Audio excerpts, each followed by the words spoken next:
Deixa eu trazer o Lorival Santana, vamos entender o impacto eleitoral, político disso, Lorival, porque, obviamente, quando o horror se mostra, ele costuma despertar entre as boas pessoas, as minimamente conscientes, um gesto de solidariedade, né? Os Estados Unidos vão ter eleições entre democratas e republicanos. Isso deve impactar? É possível, Daniela, é possível. Embora a clivagem entre republicanos e democratas, ela acabe correndo também por outras linhas divisórias, né?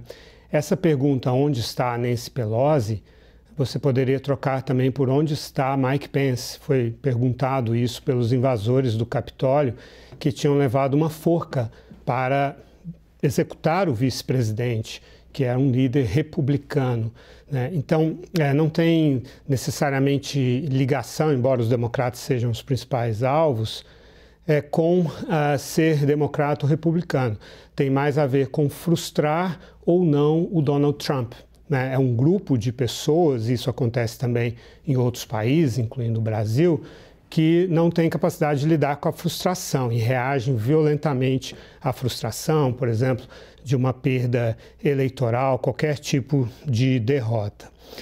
Para as pessoas terem uma ideia de até onde isso vai e como começa, eu cobri em Washington, em 2016, o surgimento do QAnon, essa seita que surgiu da seguinte maneira: hackers russos contratados pelo Yevgeny Prigozhin, que é o dono do grupo Wagner, que é um grupo de mercenários e amigo do Putin, entraram no banco de dados da campanha da Hillary Clinton, no início de 2016. Sim. Ela era candidata.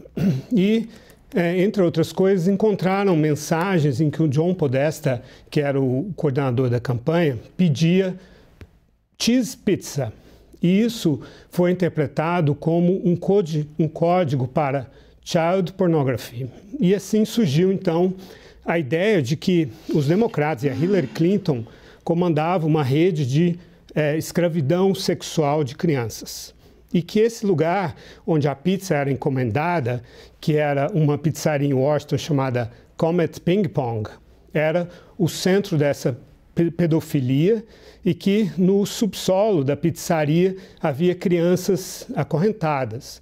Não sei se soa familiar com uma teoria recente que surgiu aqui no Brasil. Pois bem, um homem chamado Edgar Welch, em dezembro, depois da eleição já, e a Hillary já derrotada, entrou na pizzaria com um fuzil AR-15, um revólver e uma espingarda e abriu fogo, tentando entrar no porão da pizzaria, que não existia. A pizzaria não tinha porão.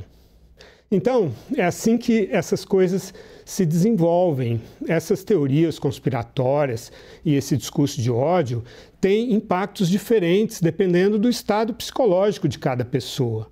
E existem pessoas que e muitas pessoas, quando a política deixa de ser uma discussão entre políticas públicas, de argumentos, de o que fazer com o país, e passa a ser uma questão religiosa, moral, isso tem um efeito visceral sobre as pessoas, porque a religião e a moral são transmitidas pelos pais, então tem amor envolvido, tem sentimentos.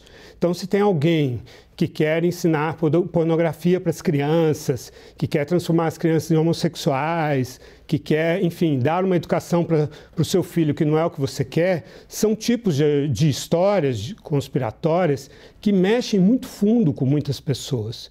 E algumas delas são uma pequena minoria, mas podem partir para o ato, podem causar um estrago, violência e tentar matar alguém que representa isso para elas. Representa, gente, o que o Lorival está polidamente dizendo o seguinte, né?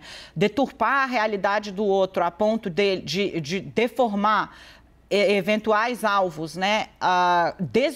Desumanizar esses alvos para fazer com que seja fácil e possível para o outro entender que eles devem ser destruídos e não derrotados.